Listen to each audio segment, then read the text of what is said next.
Maybe you want abs. Maybe you want to go on a holiday, go on vacation, feel confident, put on a bikini, feel like you can take on the world. In this video, I'm going to show you exactly how you can get abs fast.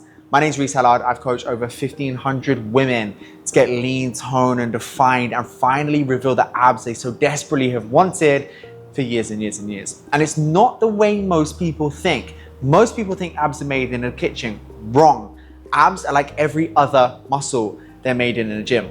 Most people think you need 7-minute ab blast routines every day with flutter kicks and planks. Again, wrong. There's only 2 movements you need. In this video, I'm going to teach you the 2 movements you need to build abs, how to reveal your abs by lowering your body fat with nutrition and lifestyle strategies. Firstly, people think that when you're in the gym, you have to do flutter kicks followed by planks, followed by crunches, followed by these things, and they follow their favorite YouTuber and they do all these exercises. But all you actually need to build the abdomen muscle is one movement, bringing your hips to your torso, and one movement bringing your torso down to your hips. So 2 really good examples of this could be either a hanging leg raise or a lying leg raise on the floor. And then the other movement, bringing your hips to your torso to your hips, is like a cable crunch. So if you're setting up the cable behind you, you have a rope, you can crunch your way down. That is the second movement you're gonna need to build abs. Then once you've done that, you're doing that 2-3 times a week, 2-3 sets for 10 to 15 reps on each. You're then gonna look at your nutrition, because we can build the ab muscle, but if you wanna see the abs, you need to lower your body fat percentage. Everyone has abs. You don't just have one alien, you're not just one alien who don't have abs, right? So the way you want to reveal the abs is through good nutrition in the kitchen and a good lifestyle. So for perspective, the way we drop body fat is you have to be in what's called a caloric deficit, which means we have to be burning more calories than we intake every day. The intake side is easy, right? That's just the calories you put into your body. The burning side is where most people kind of get a bit confused. So there's 4 ways we burn body fat. First one, BMR, basal metabolic rate. These are the calories we burn just from being alive. And this is 70% of the calories you burn every day. So the faster your metabolism, the more you're gonna burn during this 70% being basal metabolic rate. And then 10 to 15% is non-exercise activity thermogenesis, which is just this fucking overcomplicated way of saying non-planned activity. Me standing here, chucking my hands around, running to the toilet, whatever it may be, everything that's non-planned activity is 10 to 15%.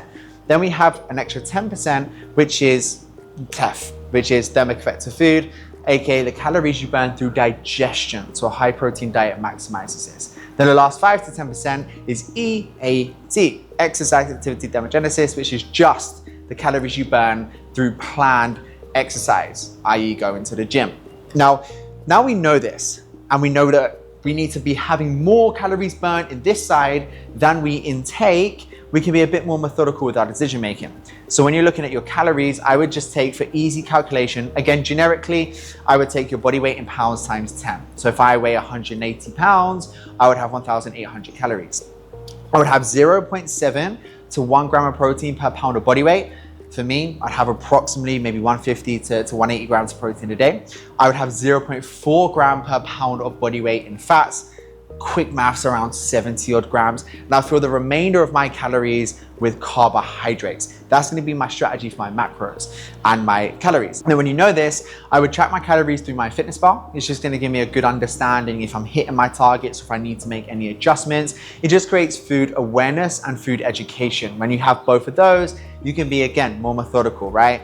Tracking is just a tool to speed things up, because when you're aware, you can make better and faster decisions. And when you're educated, again, you can make better decisions. So if you do that, you stay active, you resistance train, you have high protein, you will then drop the body fat over the abs, so you can start to actually see the muscle that you've been building in the gym. Before you think, oh, I'm gonna go on a crash diet, I'm gonna drop my calories right down to the ground, you'll end up losing muscle tissue. And even though you might see your abs, they're gonna be pretty weak abs. So if you want nice, strong abs, pronounced abs, and you actually wanna see them, I don't mean the big, bulky 6-pack, but if you just want the lines and the cuts and you wanna have a toned tummy, having well-developed abs is important. Hope you found this useful. Make sure you hit subscribe and comment if there's any videos you want in the future.